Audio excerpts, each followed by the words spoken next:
गणेशाय नमः। ओम गुरुदेवाय नमः। ओम शिवाय नमः। मंगलम भगवान विष्णु मंगलम गरुड़ध्वजं मंगलम पुंडरीकाक्षं मंगलाय तनोहरि। ओम नारायणं नमस्कृत्य नरं चैव नरोत्तमं देवीं सरस्वतीं व्यासं ततो जयमुदीरयेत्। वासुदेवसुतं देवं कंसचाणूरमर्दनं देवकी परमानन्दं कृष्णं वन्दे जगद्गुरुं। कृष्णं वन्दे जगद्गुरुं। कृष्णं वन्दे जगद्गुरुं। मैनेजमेंट कमेटी के सभी सदस्य और मंदिर में आए हुए सभी श्रद्धालु भक्तों को मेरा हार्दिक नमस्कार। आप सभी लोगों को नव वर्ष की मंगल कामनाएं, शुभकामनाएं। 2016, let's make it the year of self-realization।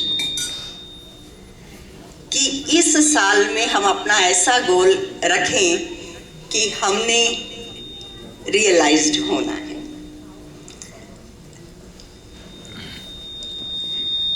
मजे की बात यह है कि आप सभी लोग ऑलरेडी रियलाइज्ड हो। You guys are all already self-realized. All you need to do is recognize it.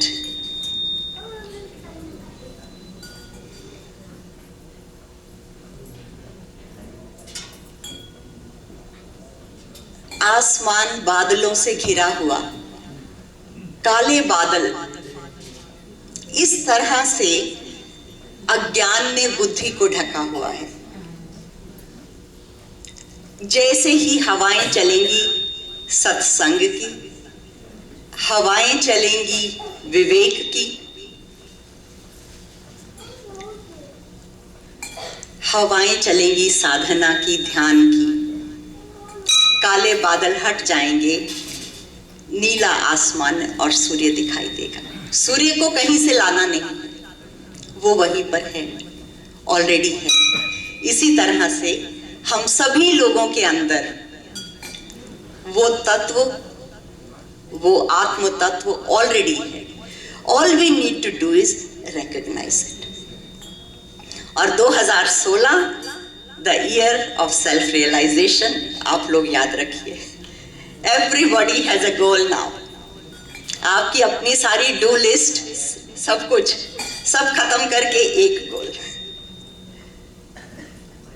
Self realisation.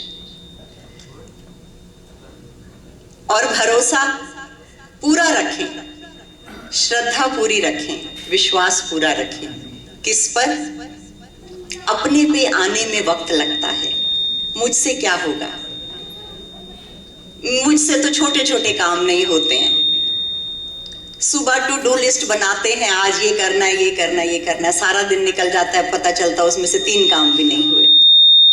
हमसे क्या होगा? हमारे पास क्या बल है? अपने से ज्यादा भरोसा शास्त्र पे, अपने से ज्यादा भरोसा भगवान पे। वो है मेरी मदद करने के लिए। और अगर ये बात मेरे मन में आई है कि ऐसा करना है, तो अपने आप केवल हमारे संकल्प की जरूरत है, बाकी सब काम अपने आप होगा। सब करने के लिए ऑलरेडी इंतजाम है। और ये जो आप सुन रहे हैं आज यहाँ पर, ये उसी दिशा में कदम है, उसी दिशा में ये कदम आगे बढ़ रहे हैं।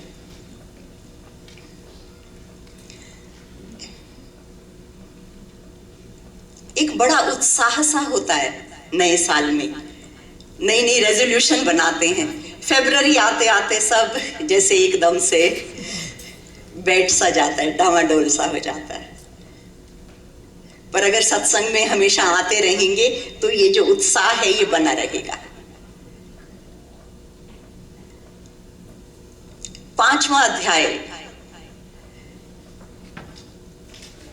हम ऑलमोस्ट काफी उसको कवर कर चुके हैं। और आप जब भी कभी आपके मन में थोड़ा सा ऐसा निरुत्साहित आप होने लगे, कभी भी ऐसा मन आए कि हमसे क्या होगा, तो हमेशा याद रखना अर्जुन को।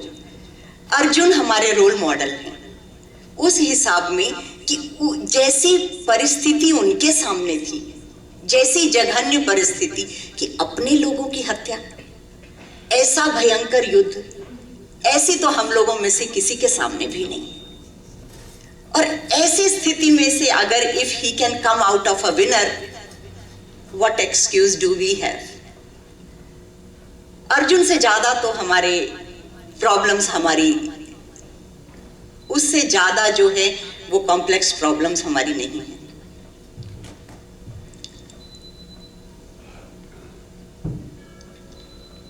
पांचवें अध्याय में अर्जुन पूछ रहे हैं कि कर्म योग या कर्म संन्यास योग, दोनों में से मेरे लिए कौन सा बेटर है, और which one is the better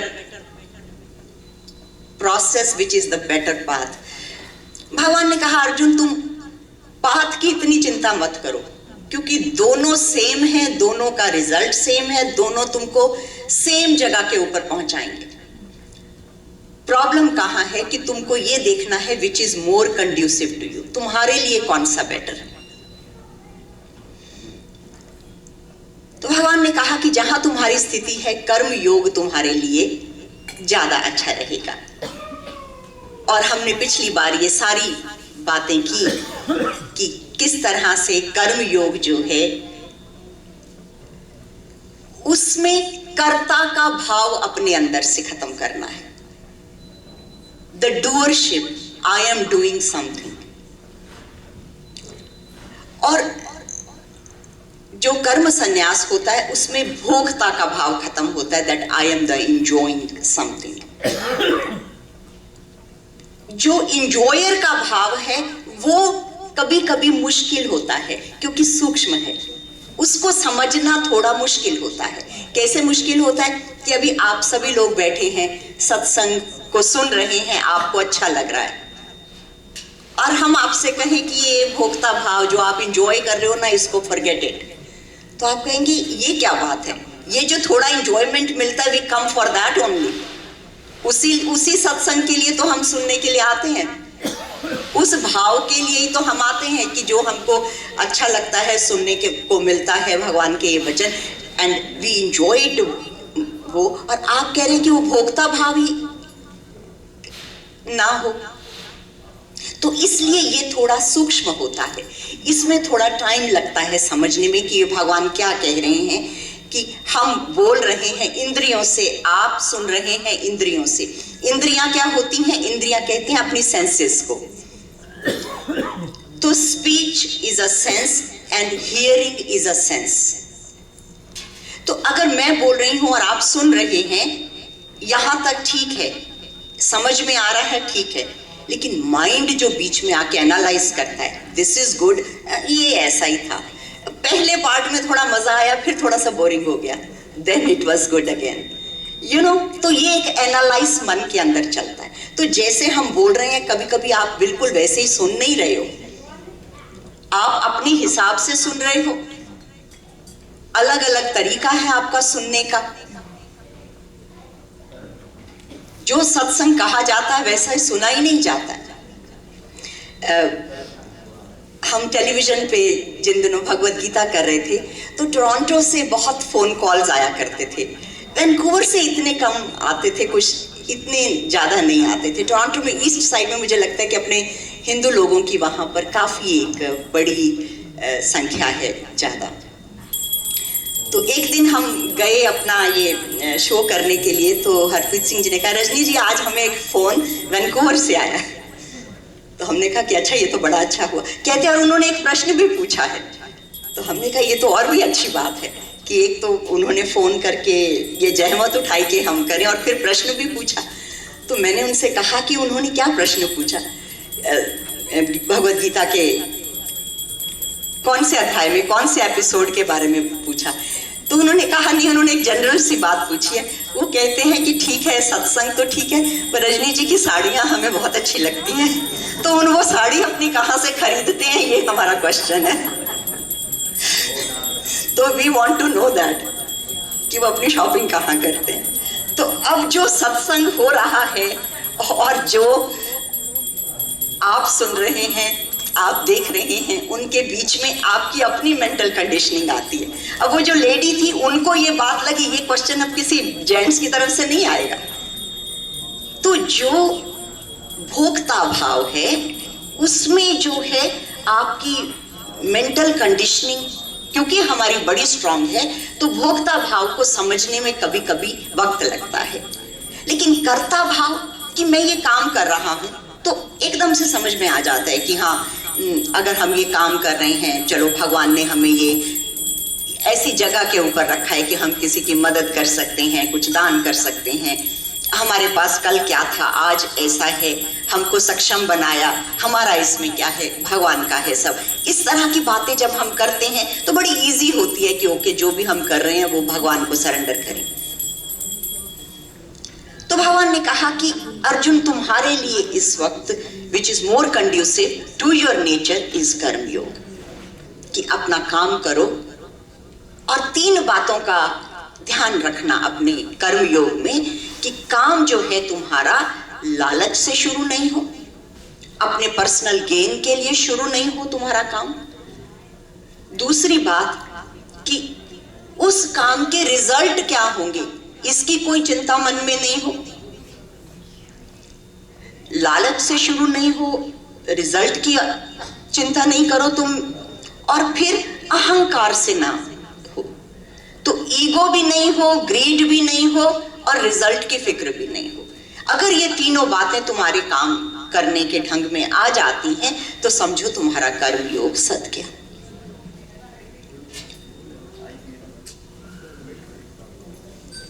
अब इसके बाद भगवान ने उनको बताया कि देखो, जो इस तरह से कर्म करता हुआ चलता है, ये मैं थोड़ा सा समअप कर रही हूँ, ये बातें हमने पिछले हफ्ते की थी कि थोड़ी सी एक कंटिन्यूटी बन जाए, एक जुड़ जाए कड़ी। तो भगवान ने कहा कि जो इस तरह से काम करता है, अपने काम को भगवान के अर्पण करते हुए चलता है, उसको पाप नहीं छूता। और पाप कैसे नहीं छूता? जैसे कि एग्जाम्पल दिया उन्होंने कि कमल का फूल जैसे पानी में होता है और पानी में रहते हुए, पानी से उत्पन्न होके पानी में रहते हुए भी पानी उसको नहीं छूता है, उसी तरह से उसको पाप नहीं लगता है। और हमने देखा, और आप सभी लोग, हम सनातन धर्म के लोग हैं, कि हमारे जितने भी देवी देवता हैं उनकी मूर्ति ऐसे बनाई होती है कि कमल के फूल पे वो खड़े हैं। अभी आप देखिए, वहाँ सुंदर एक लक्ष्मी जी की मूर्ति है, तो वो कमल के फूल के ऊपर बैठी हुई। उसका यही भाव है कि संसार में रह के भी वो संसार के नहीं है। दिस इज नॉट अलौकिक, दिस इज अलौकिक, ये this is not of this world. तो भगवान ने कहा कि ऐसा नहीं कि कोई लिटरली कोई कमल का फूल है जो तुमको रियलाइजेशन होगी तो अंदर खिल जाएगा, ऐसा नहीं। इसका परसेप्शन है कि सब काम करते हुए भी जब तुमको रिजल्ट्स की चिंता नहीं है, अपना काम तुम पूरी तरीके से कर रहे हो, लालच तुमको कोई है नहीं, कामना तुम्हारे मन में है नहीं, उस काम में सक्सेस मिलेगी ही मिलेगी। और फिर अगर सक्सेस मिल गई तो वो तो भगवान तुम्हारी है, और अगर वो काम किसी वजह से नहीं हुआ तो जो बिगड़े सो तेरा नाथ, मेरा क्या बिगड़े। दोनों बात। तो ना उस सक्सेस में हमको कोई सक्सेस में हम बहुत ज्यादा ऐसे बहुत खुश नहीं हो जाएंगे और अपनी ईगो को दिखा, I know I was going to be successful, ऐसा नहीं होगा। और अगर खराब हो गया तो हम एकदम से डिप्रेस होके नहीं बैठेंगे। और ये बड़ी एक इंपॉर्टेंट बात है, क्योंकि कर्म योग में जो दो तीन चीजें जो हमको पीछे खींच लेती हैं, वो क्या होता है कि हम अपने पास्ट को और फ्यूचर को बीच में खरीद लेके आ जाते हैं। You know, I started a business in 1989।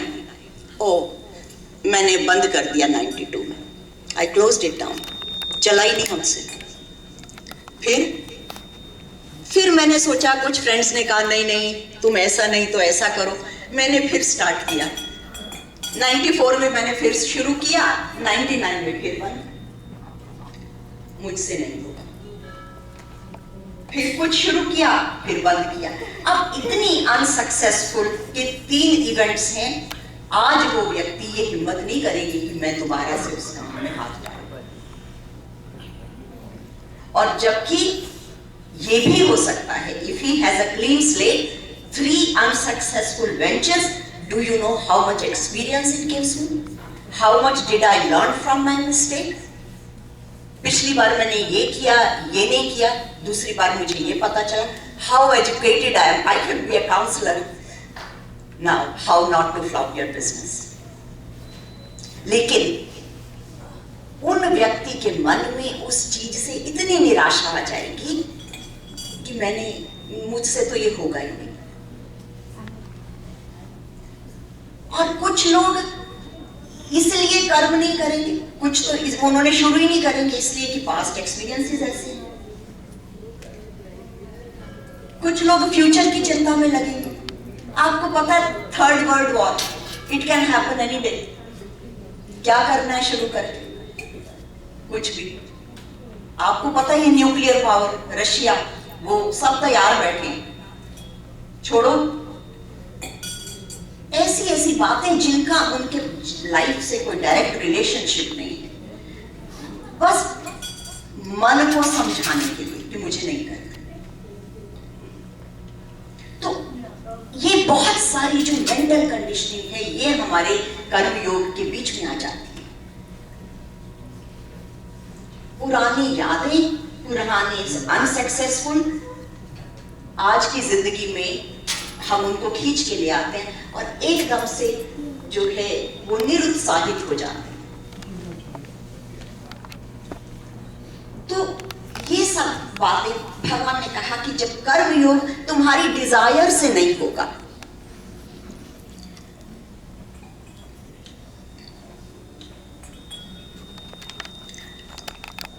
अब एक बड़ी बात मन के अंदर आती है कि जब डिजायर ही नहीं है तो हम काम करेंगे क्यों?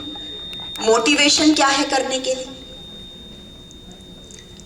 जब कोई डिजायर ही नहीं है, मुझे कुछ पाना ही नहीं है, तो मैं अपने घर से निकल के कोई काम क्यों करेंगे?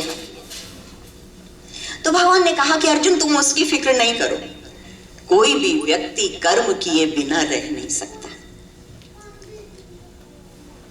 तुम सिर्फ इतना ये समझ लो कि तुम काम करने वाले नहीं हो, तुम्हारे को एक सेट ऑफ अपॉर्चुनिटीज मिली हैं, उनका तुम कैसे अच्छा यूज करो, सिर्फ वो तुम्हारे हाथ में है। बाकी सब काम प्रकृति से हो रहे हैं। बहुत सुंदर श्लोक है कर्मयोग के अध्याय में भगवान ने कहा कि होते प्रकृति के ही गुणों से सर्व कर्म विधान से, होते प्रकृति के ही गुणों से सर्व कर्म विधान से, मैं कर्म करता मूढ़ मानव मान्यता अभिमान से। काम तो अपने आप हो रहे हैं, हम अपने को बीच में लेके आ रहे हैं। प्रकृति क्रियामनानि गुणै कर्माणि सर्वशः अहंकार विमूढ़ आत्मा कर्ता अहमिति मन्यते। वो अपने को कर्ता मान के और बैठ जाता है।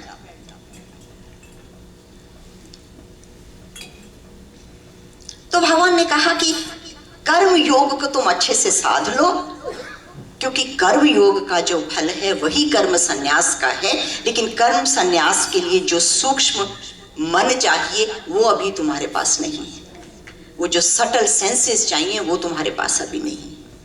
और क्योंकि रिजल्ट दोनों का एक ही है, ये तुम अच्छी तरह से कर सकते हो, तो it is a good idea कि तुम अपने कर्म योग में परिपक्वता करो। और उसके बाद भगवान ने ये बात हमने पिछली बार आपसे कही कि उसके बाद भगवान ने बहुत ये बोल्ड सी एक माइंड बॉगलिंग सी एक बड़ी कंफ्यूजिंग स्टेटमेंट दी। उन्होंने कहा कि जो करता है, जो कर्म है और जो कर्म का फल है वो सब प्रकृति करती है, उसमें मेरा हाथ नहीं है।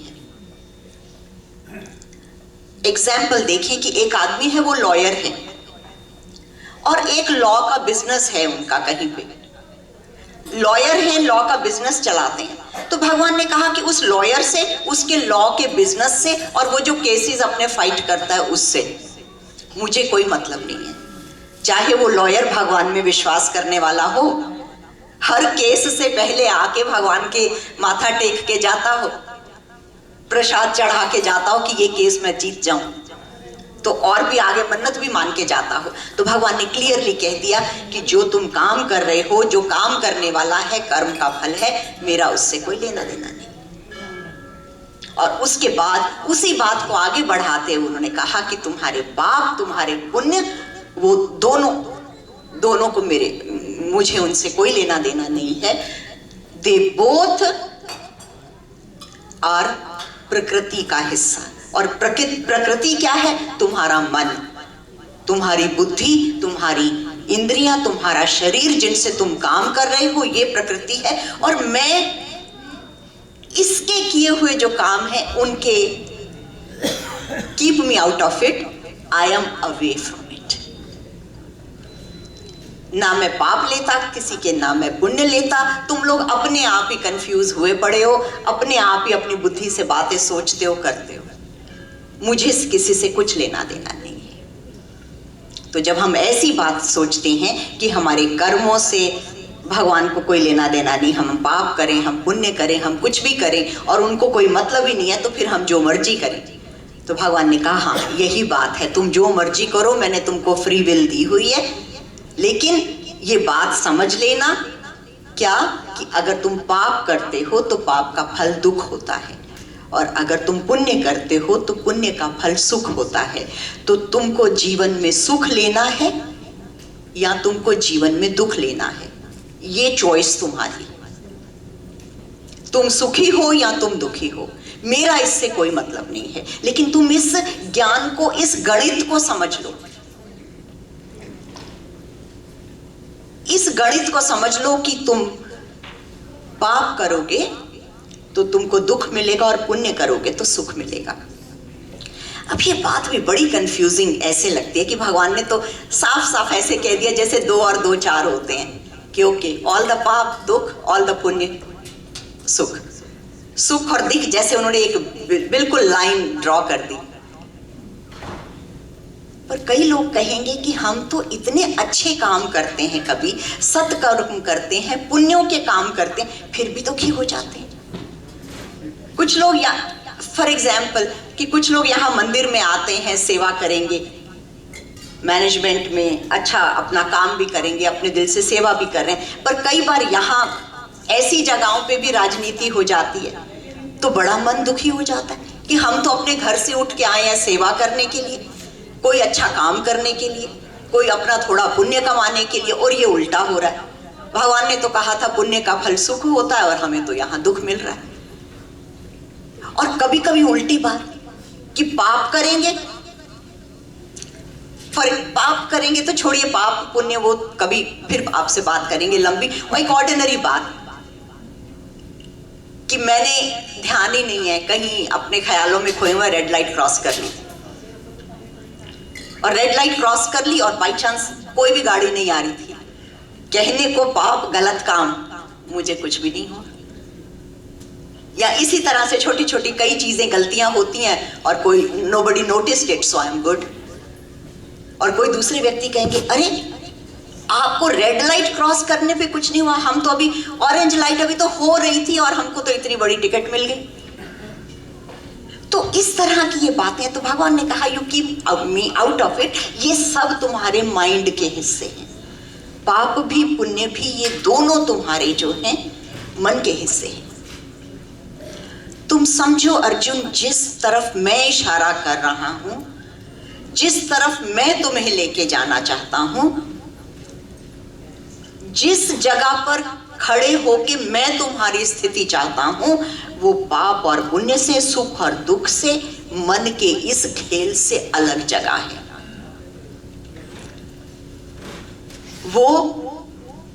वो तुम्हारा सेल्फ है जिसको कहें हम, वो तुम्हारी विशुद्ध प्रकृति, वो तुम्हारी आत्मा है। वहां पर पाप नहीं, पुण्य नहीं, कुछ नहीं छूता। वहां पर सत्य चित आनंद, वो जगह। ऐसा नहीं कि उसके अंदर ऐसी 3 क्वालिटीज हैं। वो आत्मा सत्य है, चित्त के रूप में वो प्रकट होती है और वो आनंदमयी है। तो ये सारी बातें हमने आपसे पिछली बार कही कि देखो भगवान ने इस तरह से कहा। अब भगवान ने अगले कुछ श्लोकों में भगवद गीता के एक उन लोगों के, ये एक बड़ी बात है कि दूसरे अध्याय में, तीसरे में, चौथे में, 5वें, हर जगह भगवान उन लोगों के लक्षण बताते हैं जिन्होंने इस कर्मयोग को साध लिया, जिनका कर्मयोग पूर्ण हो गया। उनके लक्षण बताते हैं जो आत्मा के तल पे स्थित हैं। योगस्थ कुरु कर्माणि, ऐसे भगवान ने कहा कि जो योग में स्थित होके काम करते हैं, मैं तुमको उनके कुछ लक्षण बताता हूं। अगले ही श्लोक में कहा भगवान ने कि ऐसे व्यक्ति के सामने जिसके मन में ऐसी समता आ गई कि अब वो मन मर्जी नहीं करता है, वो अब मन की कही हुई बातों पे नहीं चलता, मन मुख नहीं है, अब वो गुरु मुख हो गया या शास्त्र मुख हो गया या भगवान की बातों को उनमें रह के चलता है। समता उसके मन में आ गई, अपने आत्म तत्व को उसने समझ लिया। तो भगवान ने कहा कि देखो, उसके लिए एक बहुत ही बड़े विद्वान ब्राह्मण आए उसके सामने, या उसके सामने कोई ऐसे ही बिल्कुल मूर्ख, अनपढ़, गंवार, कोई इस तरह का व्यक्ति आए। और व्यक्तियों को तो छोड़ दो, कोई हाथी, कोई गाय, इवन कोई डॉग, इवन डॉग ईटर, उसकी नजर में वो सारे एक जैसे हैं। व्हाट डू यू मीन एक जैसे हैं? कि वो ब्राह्मण आएंगे तो उनका भी उसी तरह से आदर सत्कार करेंगे, और क्या जो डॉग ईटर है उसका भी उसी तरह से आदर सत्कार करेंगे? नहीं, व्यवहार की बात नहीं कर रहे। समता व्यवहार में नहीं, समता उनको उनकी अंडरस्टैंडिंग में। क्या कि जिस शक्ति से, जिस आत्म तत्व से भगवान राम ने जब जन्म लिया, जिस शक्ति से वो चले, रावण भी उसी शक्ति से चल रहा है। तो बहुत विद्या विनय युक्त ब्राह्मण और एक गंवार, दोनों में वही आत्मा, और हाथी में भी वही आत्मा, गाय में भी वही आत्मा, और कुत्ते में भी वही आत्मा। लेकिन हाथी की आप सवारी करते हैं, गाय का दूध पीते हैं, व्यवहार अलग है। व्यवहार तो अपने शरीर के साथ अलग है। किसी का आपने आदर करना हो तो आप हाथ जोड़ते हैं, पैर नहीं लगाते उनको। कहेंगे कि ये तो दोनों ही मेरे शरीर के हिस्से हैं। लेकिन व्यवहार में अपने शरीर में भी विषमता है। Oh I like you very much, तो आप किसी को हक करते हैं, या आपने आदर किया, उनका हाथ जोड़े, उनके सामने सर झुकाया, ऐसे पैर लगा के आप आदर नहीं करते, चाहे दोनों आपके शरीर के हिस्से हैं। तो व्यवहार एक जैसा नहीं होता है, लेकिन ये दृष्टि ये एक जैसी है हर एक के लिए मन में। तो अगर हर एक के लिए एक दृष्टि है, इस बात को आप ध्यान से सुनिएगा, अगर हर एक के लिए एक दृष्टि है, एक ब्रह्म सबको चला रहा है, किसी भी जीव को आप कैसे दुखी कर सकते हो? जिस दिन ये बात दिल में घर कर जाएगी कि सब जीव उस ब्रह्म से चलते हैं। जिस दिन ये बात, उस दिन कोई व्यक्ति मांस का भक्षण नहीं कर सकता है। मेरी छोटी सी भूख के लिए दूसरे जीव का जीवन मैंने लेना है। तो भगवान ने, अब देखिए कितनी देखने में साधारण बात है, जीवन में अगर नजर डालेंगे, इन बातों को अगर समझ में आ गई, अंडरस्टैंडिंग आ गई, तो फिर बात बन जाती है।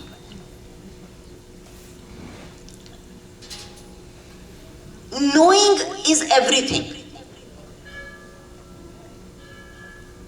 Knowing is everything, इस बात को आप ध्यान से समझ लीजिए। Unless or until you know it, फर्क आने वाला नहीं है, ट्रांसफॉर्मेशन नहीं होने वाली है। अब आप ये देखें कि आपने कहीं पर फूल रखे हुए हैं, मान लीजिए, और बड़े खूबसूरत फूल लग रहे हैं आपको, तो आपको लगा कि अरे ये तो वैसे फूल है, इनमें खुशबू बहुत अच्छी होती है। तो आप जैसे ही गए, आपने सोचा कि मैं इनको सूंघूं, आपने देखा अरे ये तो प्लास्टिक के हैं। देखने में बेशक लग रहे थे, तो प्लास्टिक है। तो जैसे ही आपने फिजिकली उसको टच किया, यू नो कि ओ अच्छा, दिस इज नॉट।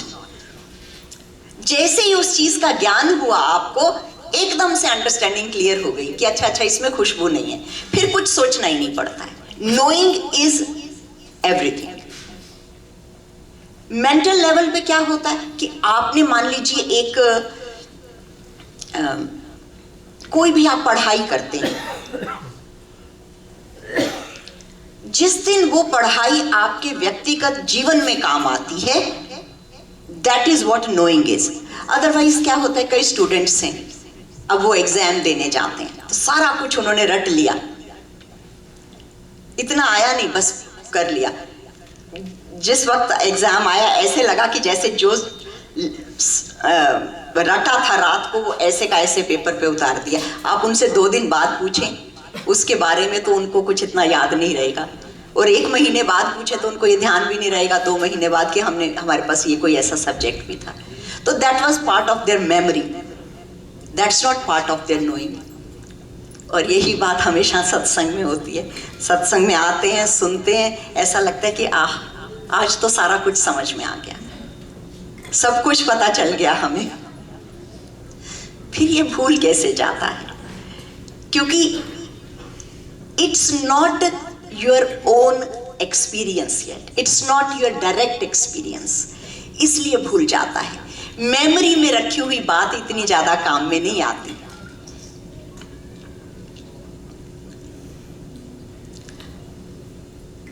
नोइंग से आपको जो है वो बातें समझ में आती हैं। अब आप देखें, एक और आपको बड़ी जल्दी समझ में आ जाता है किसी को देख के कि इस व्यक्ति की सोच क्या है। एक बार की एक बात बताएं आपको कि महात्मा गांधी के टाइम की बात है। तो महात्मा गांधी इंग्लैंड में गए और वहां पर कहीं जा रहे थे घूमने के लिए, कि उनके साथ 1-2 व्यक्ति थे, तो ड्राइवर भी थे वहां पर। तो आपको पता है कि हम लोगों के यहाँ यूरोप में और इधर इतने लोग सड़कों पे चलते हुए दिखाई नहीं देते हैं, आमतौर पर गाड़ियां सीधी की सीधी जा रही हैं। तो महात्मा गांधी की गाड़ी एक रास्ते से जा रही थी, तो उसके साइड में एक ग्रेव यार्ड था। तो वो ग्रेव यार्ड था, तो उन्होंने देखा कि वहां पर एक लेडी अकेली बैठी है और उसने कब्र है और वो वहां पे बैठी हुई पंखा झल रही है ऐसे ग्रेव के ऊपर। तो महात्मा गांधी का तो मन एकदम से पसीज गया देख के। कहने लगे कि, अपने मन में सोचने लगे कि अरे, हमने तो सोचा था ऐसी नारियां भारत में होती हैं, ऐसी पतिव्रता नारियां, और ये इंग्लैंड में यहाँ पे। उन्होंने ड्राइवर से कहा कि रुको, और इस तरह से अकेली, कोई दूर दूर तक इसके पास नहीं है। उनके मन में आया मैं जाऊं, इसको 2 शब्द किसी भी तरह के थोड़ी सी शांत बना के दूं, इसको 2 शब्द बोलूं और उसको कहूं कि देखो जो हुआ सो हुआ। तो उन्होंने ड्राइवर से कहा कि तुम गाड़ी रोको, और वो उसके पास चले गए, जाके कहने लगे कि मदर घर जाओ, let it go, you have to move on with your life, you know. बड़े प्यार से उनको 2 बातें कही। अब वो लेडी उनको कहती है कि ऐसा है कि हमारे यहाँ पर एक ट्रेडिशन है, और वो ट्रेडिशन ये है कि जब तक ये कब्र जो है वेट है, अंटिल देयर, जब तक ये ठंडी है, आई can not get it another husband. तो मैं यहाँ पंखा झल रही हूँ ताकि ये जल्दी ड्राई हो जाए, husband number 2 is waiting, but I have to follow this tradition. और ट्रेडिशन क्या है कि the grave has to be dry, I can not get married again. तो महात्मा गांधी समझ गए कि मैंने जो समझा था ये वो नहीं है, जिस तरीके से मैं इस इमोशंस को समझ रहा था, इट वॉज नॉट दैट।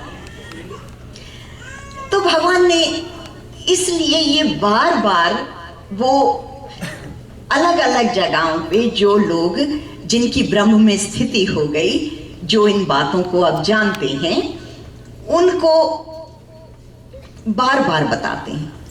बार बार इसलिए बताते हैं ताकि ये हमारे माइंड में एक तरह से एनग्रेव हो जाए कि जो लोगों की स्थिति है उनके लक्षण ऐसे होते हैं। तो होते होंगे, हमें क्या करना है जान के? We are not there yet, we don't know. और हमको क्या मालूम है, हमें तो अपनी जिंदगी से फुर्सत नहीं है, हम दूसरों के लक्षण क्या ढूंढें, क्या उनके देखें। तो इस बात को आप समझें कि भगवान ये लक्षण बार बार ये बताते हैं, ये जानने के लिए कि तुम कहीं ऐसा ना हो कि तुमने अभी साधना शुरू की, तुमको थोड़ा सा कोई थोड़ी बहुत तुम्हारी अंतर्गति हुई, थोड़ी सी स्फुरना हुई, और तुमने सोचा yes I got it now, और तुम अपनी साधना रोक के और सोचो कि हम तो हो गए ब्रह्म ज्ञानी, अब हमें और आगे साधना की करने की जरूरत नहीं है, हमें कुछ नहीं चाहिए अब और। तो भगवान ने कहा कि देखो ये लक्षण है, जिस दिन इस तरह का भाव तुम्हारे मन में आएगा उस दिन ये जानना कि हाँ। तो इसलिए वो बार बार वो लक्षण बताते हैं। कहते हैं कि देखो अर्जुन, ऐसे लोग जो हैं वो बहुत किसी चीज को पाकर प्रसन्न नहीं होते, और बहुत अगर कोई ऐसी चीजें हो, ऐसी सिचुएशंस हो, तो उनको देख के उनके मन में उद्विग्नता नहीं आती। कि आप देखिए कि कभी कभी कोई बच्चे हैं किसी चीज को वॉच करेंगे, मान लीजिए कोई हॉकी गेम चल रहा है और वो एक पर्टिकुलर टीम के साथ है, तो जैसे ही वो टीम विन करती है suddenly they all start jumping, और अगर उनकी टीम लूज करती है तो एकदम ऐसे हो जाते हैं कि ये क्या हुआ। तो उनके अंदर बड़ी एक्साइटमेंट होती है। पर हमको बच्चों की ये बात बड़ी इजीली समझ में आती है, लेकिन हम लोगों को जो अब बड़े हो गए हैं, उतना बचपना नहीं मन में रहा है, लेकिन हमको भी ऐसे मालूम है कि किस चीज़ों को जब वो मिलते हैं तो हम एकदम से खुश हो जाते हैं। बिजनेस में हमको थोड़ा फायदा होता है तो कितना मज़ा आता है, जिस वक्त अकाउंटिंग करते हैं और पता चलता है कि इस बार तो ज़्यादा प्रॉफिट हुआ तो कितना अच्छा लगता है। और वही जब देखते हैं कि फिगर्स जो हैं, हमारी नंबर्स हमारे नेगेटिव्स में जा रहे हैं, तो कैसा मन हो जाता है एकदम से। तो भगवान ने कहा कि उसका लक्षण ये है कि कोई अच्छी चीज़, कोई प्रॉफिट का हो के उनको उस चीज़ से बहुत प्रसन्न नहीं होते, और कोई बहुत नुकसान हो जाए तो उससे उनको कोई फर्क नहीं पड़ता। तो कभी कभी मन के अंदर ये एक और बात आती है, और वो ये बात आती है कि क्या वो लोग ऐसे हैं कि किसी ने आपको आके बहुत खुशी की बात बताई, मान लीजिए किसी एक आपके मित्र हैं, उन्होंने आपको कहा अरे बहुत खुश हो रहे हैं, उछल रहे हैं वो लोग कि बहुत लॉटरी उनकी निकली, या उन्होंने बताया आपकी लॉटरी निकली, आपने कहा इट्स ओके। और किसी ने आके आपसे कहा कि फलां की डेथ हो गई, और आपने कहा ओ इट्स ओके। क्या ऐसा हो जाता है? Are you insensitive to happiness? Are you insensitive to sorrow? नहीं। हमें कंफ्यूजन ना हो जाए, इसलिए भगवान ने एक अध्याय में कहा कि जो जिसने इस ज्ञान को समझ लिया, जो संत के समान उसका चित्त हो गया, वो तो दूसरों के दुख को देख के दूसरों के दुख को अपना दुख समझता है और दूसरों की खुशी को अपनी खुशी समझता है। तो फिर ये क्या कह रहे हैं कि ना वो सुखी होता है ना दुखी होता है। इसका अर्थ ये हुआ कि उसको अपने लिए उसको कोई बाहर का पदार्थ नहीं चाहिए उसको सुखी करने के लिए। बाहर का पदार्थ जाने से उसके सुख और दुख का कोई ताल्लुक नहीं है। उसका सुख और दुख आत्मा के तल से आ रहा है, आत्मा के स्तर से उसका सुख आ रहा है। बड़ी सुंदर एक बात शंकराचार्य ने कही। हमें लगता है कि शायद ये ब्रह्मज्ञानी के लिए सबसे जो उसकी मेंटल स्टेट है, this is the best explanation. उन्होंने कहा कि योग रत्वा भोग रत्वा, योग रत्वा भोग रत्वा संग रत्वा संग विहीना ब्रह्म रमणी नंदती नंदती नंदती एवा। कि जिस वक्त वो योग कर रहे हैं, आत्मा के उस तल में अपनी साधना में लगे हैं या भोगों में लगे हैं, जिस वक्त वो बहुत लोगों के साथ हैं या जब वो बिल्कुल अकेले हैं, उस इन एवरी स्टेट नंदती नंदती नंदती। ब्राह्मण कहा शब्द क्योंकि ब्राह्मण वो जिसने ब्रह्म को जाना है, जो ब्रह्म में स्थित है, तो उसकी जो स्टेट ऑफ माइंड है वो आनंद की अवस्था होती है हमेशा। योग में भोग में अकेले हों या सबके साथ हों। तो कई बार ये बड़ी बात ऐसे लगती है कि योग में तो जिस वक्त हम मान लीजिए थोड़ा टाइम बैठे मेडिटेशन में, धीरे से समझ में आने लगता है कि ठीक है, उस वक्त तो ठीक है। लेकिन जिस वक्त हम बाजार में घूम रहे हैं उस वक्त भी भोग में लगे हुए, और जिस वक्त चार दोस्त मिलते हैं, बैठते हैं, हंसते हैं, मुस्कुराते हैं, बातें होती हैं, तब तो ठीक है। But when I am alone, nobody is with me, it's evening, I am lonely, क्या उस वक्त भी? इसलिए कि उनकी जो मेंटल स्टेट है वो हैप्पी और अनहैप्पी नहीं होती है, क्योंकि वो मेंटल स्टेट से जीते नहीं, वो जीते हैं स्टेट ऑफ बीइंग से। और बीइंग में जितना जितना आप बीइंग के करीब आएंगे, उसकी तो बात ही छोड़ दें कि जिसकी स्थिति उसमें हो गई, इवन थोड़े थोड़े करीब भी आप आते जाएंगे तो आप ये देखेंगे कि आपके जीवन में परिवर्तन आने लगता है। और सबसे जो सुंदर बात है सत्संग की, भगवान में लगने की, इन कामों को करने की, एक प्रसन्नता मन के अंदर बिना ही बात के बनी रहती।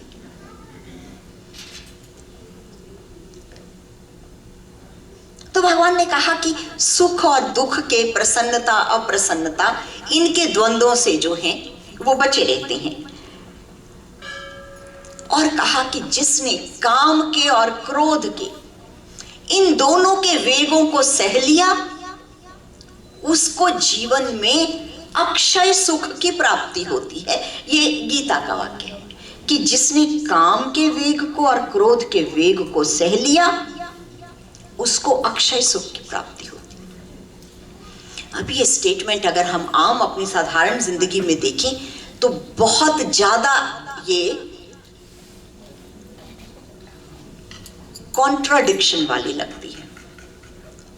अब एक कोई व्यक्ति है, वो ये कहेंगे कि काम शब्द जो है वो केवल काम जो ब्रॉडर टर्म में डिजायर के लिए आता है, और क्रोध भी ब्रॉडर टर्म में एक एग्रेसिवनेस के लिए आता है।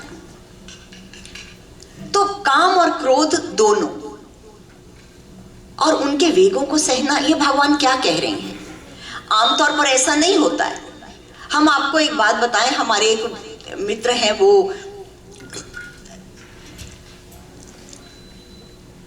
ये रियल एस्टेट टाइकून जिनको कहना चाहिए कि बहुत ज्यादा उनके रियल एस्टेट में उन्होंने प्रोग्रेस की।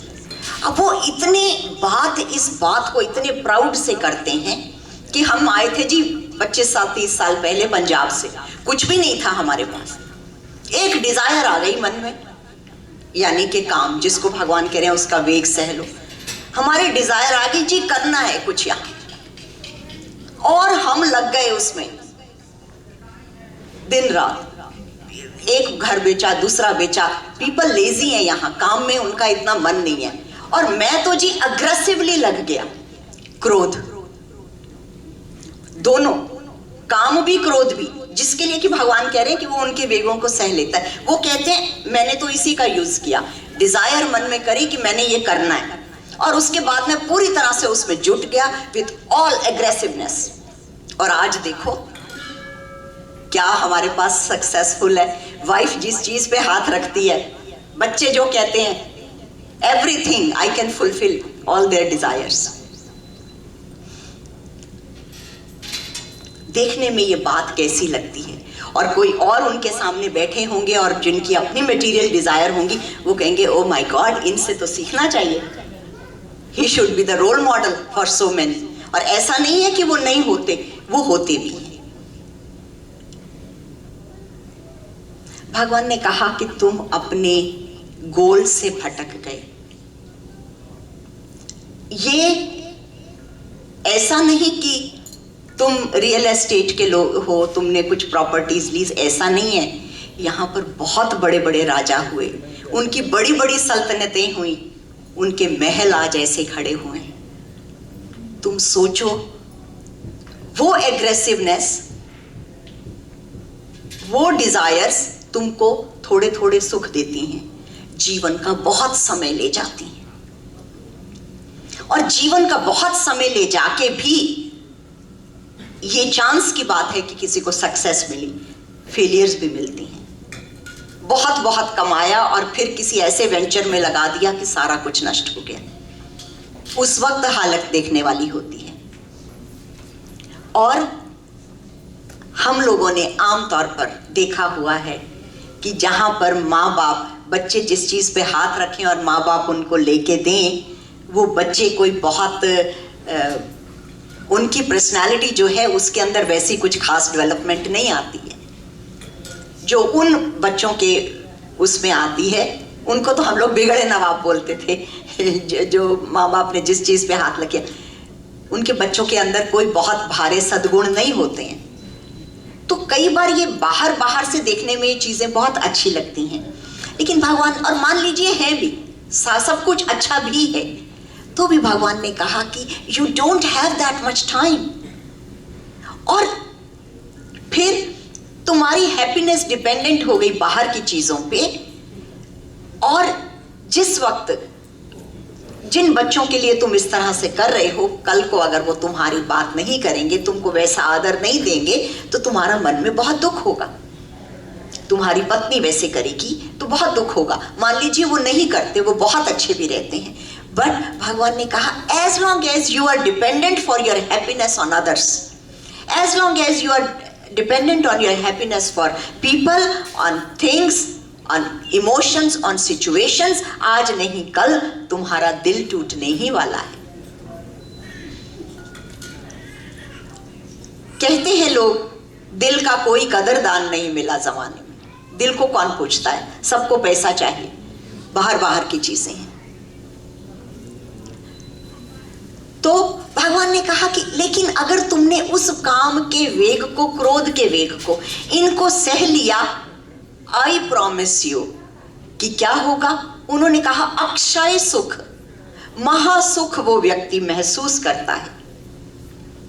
आप सोचें कि आप अपने घर पे बैठे हैं, अकेले हैं अपने कमरे में, कोई बाहर की स्टिमुलाइज जो है आपको नहीं चाहिए। बाहर के स्टिमुलाइज मतलब आपको कोई टेलीविजन नहीं चाहिए, आप फोन पे किसी से बात नहीं कर रहे हैं, कुछ नहीं है, और आप अपने घर पे हैं सवेरे से शाम तक, और आप खुश हैं और आप तृप्त हैं और आप you are very happy, you are not looking for things to do. Can you imagine that state of being? अकेले तो होते भी हैं हम, थोड़ा सा काम भी करते हैं, थोड़ी देर खुश भी रहते हैं, बट फॉर हाउ लॉन्ग? और 2 hours, मे बी 3 hours, उसके बाद फिर मुझे अब ये करना है, अब यहाँ जाना, अब ये करना। तो भगवान ने कहा कि ये जो स्टेट ऑफ बीइंग से जो सुख आता है, ये अक्षय सुख है, इसका कभी भी खत्म नहीं होता है। और कभी खत्म होने की तो बात छोड़ दें, बड़ा सुंदर एक भजन है मीराबाई का, जिसमें उन्होंने कहा मैं राम रतन धन पायो, कि दिन दिन बढ़त सवायो, कि ऐसा नहीं कि वो खत्म नहीं होता है, एवरी डे इट्स इंक्रीजिंग। और इसीलिए आप देखें कि बहुत लोग ऐसा हमने सुनने में आया है कि जो यंग एज में लोग भजन करते हैं, जो यंग एज से शुरू कर देते हैं, छोटी उम्र से जो पूजा पाठ और इन चीज़ों में जिनका ध्यान और रुचि लग जाती है, बुढ़ापे में उनको जैसे जैसे वो ग्रो होते हैं उनको और उसमें जो है आनंद आता है और उनका बुढ़ापा बड़ा सुखमय हो जाता है। कि यौवन में किया हुआ जो साधन है वो आपको बुढ़ापे में बहुत ज़्यादा सुख देता है। और जिन लोगों ने काम में, क्रोध में इन वेगों को नहीं सह के अपनी ऊर्जा को दुनिया में लगा दिया, उनका बुढ़ापा कोई उतना सुखी नहीं होता है। क्योंकि हर वक्त बाहर रहने से मन के वो संस्कार इतने दृढ़ हो जाते हैं कि जिस वक्त शरीर साथ नहीं देता है, चलता नहीं है, मन में अब वो नहीं है, पहले जैसी वो गति नहीं रहती है, और आपके जैसे और दूसरे लोग अब आके खड़े हो गए, तो कई बार बड़ा दुख होता है। हमने देखा एक दो बार ऐसा हुआ कि जैसे कोई फिल्म फेयर अवार्ड है तो उसमें जो आजकल के कलाकार हैं उनको तो बड़ा महत्व दिया जा रहा है, लेकिन जो पुराने कलाकार हैं उनको कोई इतना नहीं पूछता है। तो वो कलाकारों को कभी बुला के कोई एक अवार्ड दे दिया तो उनका बड़ी वो अपनी पिछली पुरानी बातें करते हैं कि जब हम ऐसे होते थे तब ऐसा हुआ करता था। वो बातें उनको जो है जैसे उनके हृदय को बेधती सी रहती हैं कि देखो कल मैं क्या था और आज nobody takes care of me।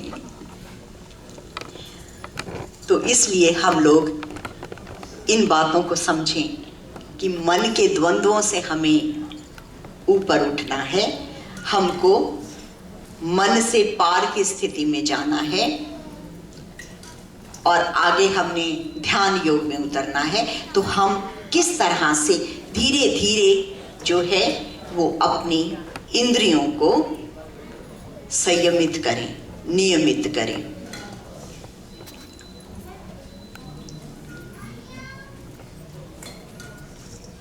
ध्यान योग के लिए ये प्राइमरी जो है प्रिपरेशन, ग्राउंड वर्क है। ये काम के वेग को सहना, क्रोध के वेग को सहना, इंद्रियों को बाहर ज्यादा नहीं जाने देना, धीरे धीरे अपनी शक्तियों को अंतर्निहित करना,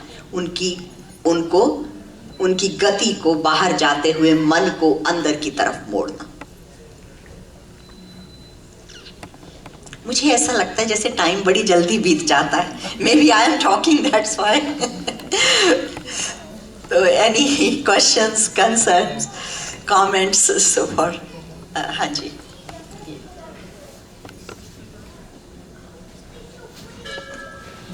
ये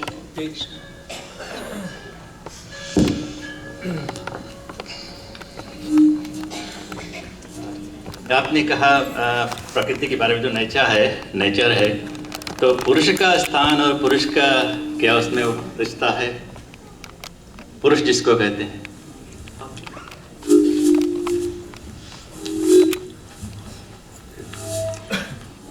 देखिए आमतौर पर जो भारतीय चेतना है उसमें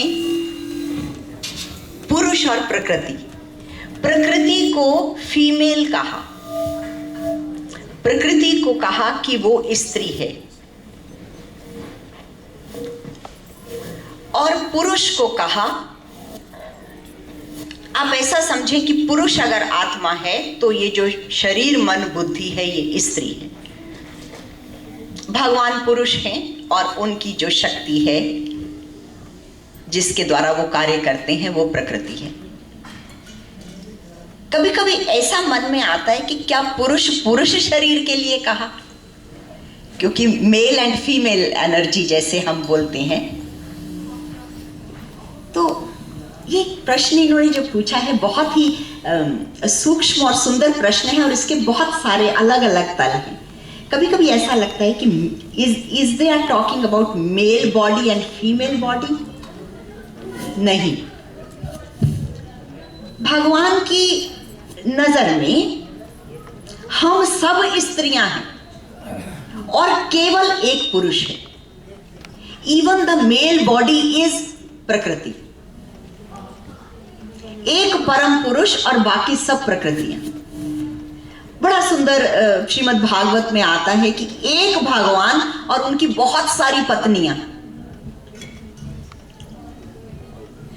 और वो सारी पत्नियां उनसे प्रेम करने वाली, और वो आपस में किसी को भी एक दूसरे से जेलसी नहीं है। तो नेचुरली वो एक ऑर्डिनरी वुमेन और मैन रिलेशनशिप की बात नहीं हो रही है। एक बात को आप और समझें, वो भी ध्यान से समझने की बात है कि हर व्यक्ति जो पैदा होता है, चाहे वो पुरुष है या स्त्री, वो दो से पैदा होता है, अपने माता से और एक अपने पिता से। तो पुरुष के अंदर भी अपने पिता का अंश से तो वो पुरुष है, लेकिन उसके अंदर एक माता की जो एनर्जी है वो डोरमेंट रूप में है, वो समझिए थोड़ी हाइड करके है और मेल एनर्जी उसकी आगे है। इसी तरह से जो स्त्री है, वुमेन है, उसकी बॉडी भी अपने फादर से भी बनी है, मदर से भी। तो उसमें मदर की डोमिनेंट है और फादर की सबसाइड है। इस बात को आप बहुत ध्यान से समझना कि हर आदमी को एक औरत चाहिए। क्यों चाहिए उसको? क्यों आदमी का मन एक किसी फीमेल के उसमें जाता है? बिकॉज पुरुष की तो एनर्जी उसके पास है, लेकिन जो वुमेन एनर्जी है, जो उसकी माँ से आई थी उसके पास, वो डोरमेंट फॉर्म में है। Now he is looking for that energy for outside. उससे क्या होगा कि मेल एनर्जी उसके पास है, female energy he gets from outside. तो वो एक, आपने देखा कि ये जो हम इलेक्ट्रिक का करंट होता है उसमें नेगेटिव और पॉजिटिव तरफ रहते हैं दोनों। तो जैसे ही वो सर्कल पूरा होता है, देन इलेक्ट्रिसिटी फ्लोज। तो अब क्या हुआ कि इसी तरह से जो लड़की है वो भी, she also has the female energy, but she is looking for a mail energy जो कि उसके फादर की है, उसमें डोरमेंट है। और आपको एक बड़ी साइकोलॉजी की बात बताएं कि हर आदमी जो है, जो वाइफ जो उसकी होती है, उसमें वो अपनी मदर्स वाली क्वालिटीज ढूंढता है। और इसी तरह से जो लड़की है वो बॉय जिसको या मैन को ढूंढती है, तो वो उसके अंदर अपने पिता की क्वालिटीज को देखती है। अब आप, इसलिए ये इतनी दौड़ बाहर चलती है कि man wants a perfect women, ताकि उसका वो जिस वक्त वो कंप्लीट हो जाता है, he has the male energy, now he got the female energy from outside, and suddenly उसको ऐसा लगता है कि मेरा अब जो है जीवन में पूर्णता आ गई। और इसी तरह से स्त्री को लगता है एक पुरुष को इस तरह से पाके कि अब now we are good together। भगवान ने कहा कि तुम इस बात को समझो और बड़ी सूक्ष्मता से समझना कि तुम्हारे अंदर दोनों तरह की एनर्जी है। अगर मनुष्य अपनी उन एनर्जी को जो डोरमेंट पड़ी है उसको ये तरीका समझ में आ जाए कि मैंने उस एनर्जी को अपने अंदर जो मेरे डोरमेंट पड़ी है उसको मैंने इन्वोक कर लेना है। और ये जो आप देखते हो ना, भारत में सन्यासियों की पूरी परंपरा चलती है, वो केवल यही कि वो अपनी उस एनर्जी को अपने अंदर इन्वोक कर लेते हैं, so they get the same fulfilment which is the people get from outside, but many time more and much more. बड़ा सुंदर एक उपनिषद में आता है कि एक व्यक्ति जो बहुत यंग है और उसके पास बड़ी दौलत है और उसके पास सुंदरतम स्त्रियां हैं, उस पुरुष का जो सुख होगा वो एक ब्रह्म वेता के सुख का सुख उससे 100 गुना ऊपर है। इस तरह से कहा।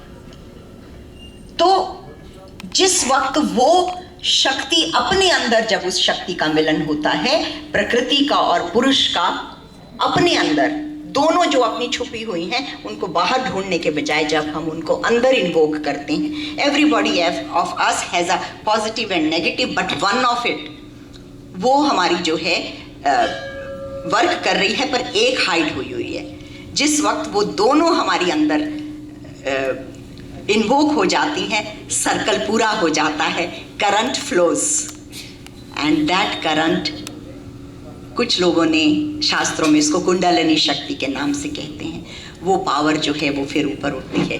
तो इस तरह से प्रकृति और पुरुष, तो भगवान ने कहा वही जो कुंडलिनी शक्ति है वो आपको लेके पुरुष से मिलवा देती है। तो पुरुष और प्रकृति, do not take them in male and female form, they are positive and negative forces you can say. और जो असली बात सुनने की है वो ये कि पॉजिटिव पोल का भी हमें पता है, नेगेटिव पोल का भी पता है, लेकिन जो काम हो रहा है वो third wire which is the earth, उससे हो रहा है। ये धीरे धीरे जिस वक्त हम ध्यान योग की बात करेंगे तब मैं ये बातें आपको और डिटेल में बताऊंगी, बट थैंक यू। धन्यवाद। एक प्रश्न और है।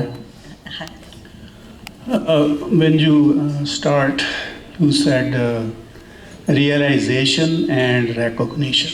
हाँ जी। So what's the third step after recognition? There is no third step. It is done.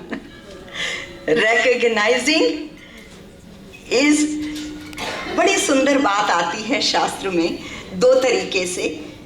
ब्रह्म को जो जानता है वो ब्रह्म हो जाता है, जो ब्रह्म को जानता है वो ब्रह्म हो जाता है।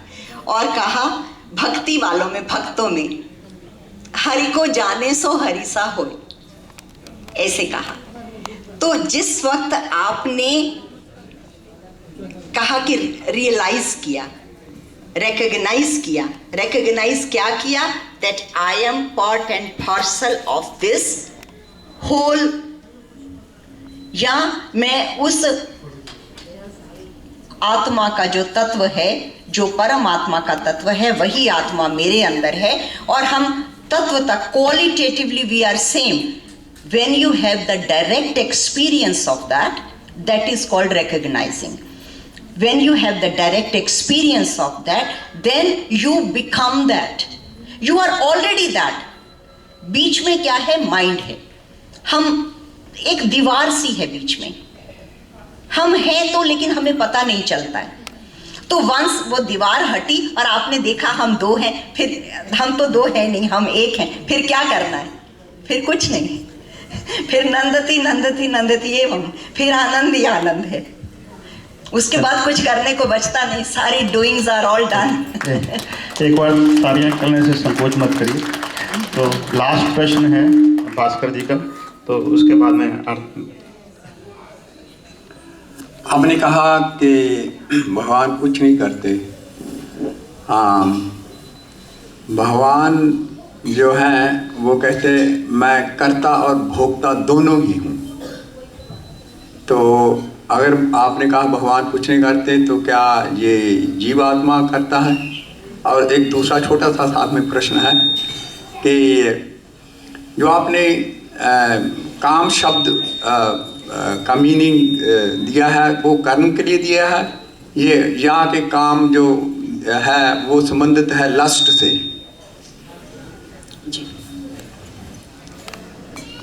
देखिए, जो आपका पहला प्रश्न है कि भगवान ने कहा मैं करता भी हूँ भोगता भी हूँ, अगर हम उस स्टेज पे आ जाएं कि कर्ता और भोक्ता दोनों भगवान हैं, हम ऐसी बात को समझ जाएं कि मैं तो कुछ कर नहीं रहा और मैं भोग नहीं रहा, और यही बात कर्म संन्यास योग जो है उसमें यही परिपक्वता आनी है कि इस शरीर में रहते हुए भी कर्म संन्यास योग में योगी क्या समझता है कि मैं खाते हुए, बोलते हुए, कहीं जाते हुए, आते हुए, मिलते हुए, बातचीत करते हुए मैं कुछ भी नहीं कर रहा हूं। While doing all this, I may be doing it outside, but myself is not doing anything. तो ये बात सोच के बड़ा सुंदर शब्द शरीर के लिए यूज किया, नव द्वारपुरी, कि नौ दरवाजों वाली ये जो शरीर है हमारा, हम इसमें बड़े मजे से वो रहता है कि मैं तो कुछ कर ही नहीं रहा हूँ। और आप देखिए कि कितनी इनवॉलंटियर क्रियाएं हमारे शरीर में हो रही हैं। क्या हम कर रहे हैं? कौन है इनका कर्ता? क्या इस वक्त मैं बोल रही हूँ तो मैं कह सकती हूँ कि हाँ मैं बोल रही हूँ, और मैं चाहूँ तो मैं चुप हो जाऊँ? तो फिर ऐसा लगता है कि ओके आई एम स्पीकिंग, मैं हूँ कर्ता। लेकिन ये बोलते हुए, ये करते हुए इस वाणी को जो शक्ति मिल रही है वो, और बात करते हुए हमारा हृदय अंदर धड़क रहा, मैं वो नहीं, हम वो इनवॉलंटियर एक्शन।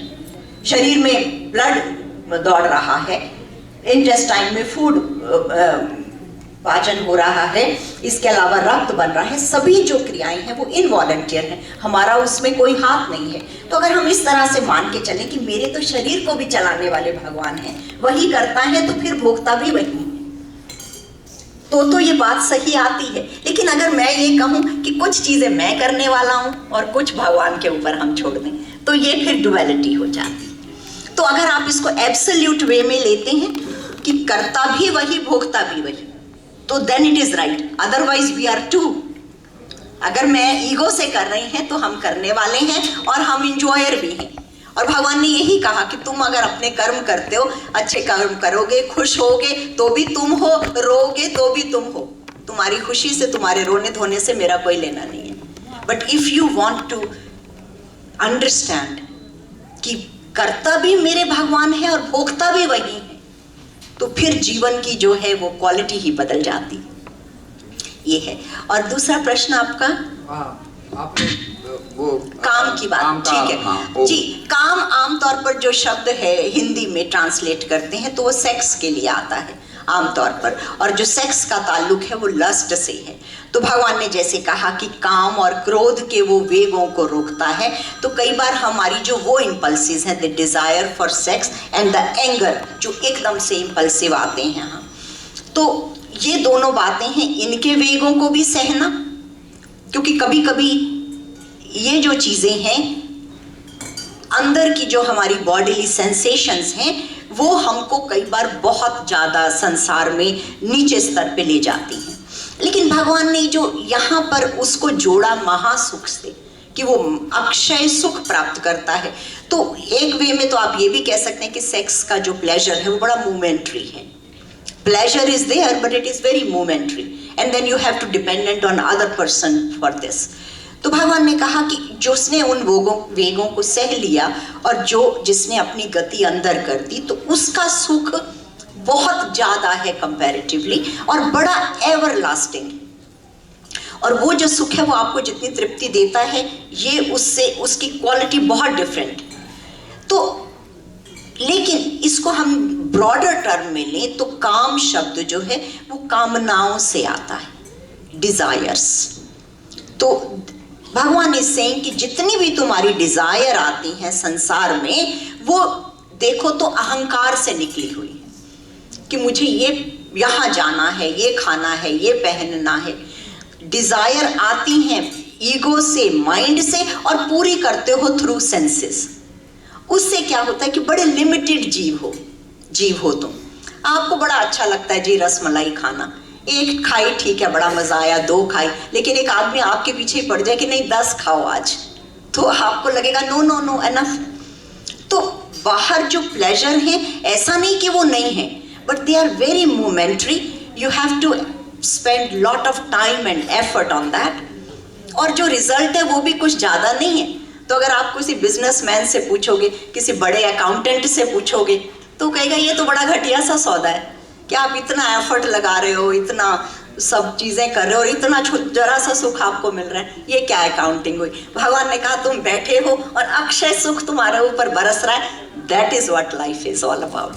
तो अगर बिजनेस पॉइंट ऑफ व्यू से भी सोचें तो मुझे ऐसा लगता है कि हमारे ऋषि मुनियों से ऊपर बढ़ के कोई बिजनेसमैन वाले नहीं थे, कि आपने लगाया इतना सा और आपको बदले में खूब सारा मिला। इसका आपने अर्थ लिया कर्म से लिया, इसका अर्थ आपने इस श्लोक के आधार पर कर्म से लिया, हमने लस्ट से नहीं। हमने लिया 2 तरीके से, डिजायर्स, और डिजायर्स जो है वो फुलफिल करने के लिए कर्म करना पड़ेगा आपको, पर वो डिजायर्स निकलती हैं ईगो से। इस अर्थ से लिया, और ईगो उन डिजायर में विघन पड़ने से जो क्रोध हुआ उससे लिया। धन्यवाद। एक बार हाँ जी, ये बड़ा मिला जुला सा है जी।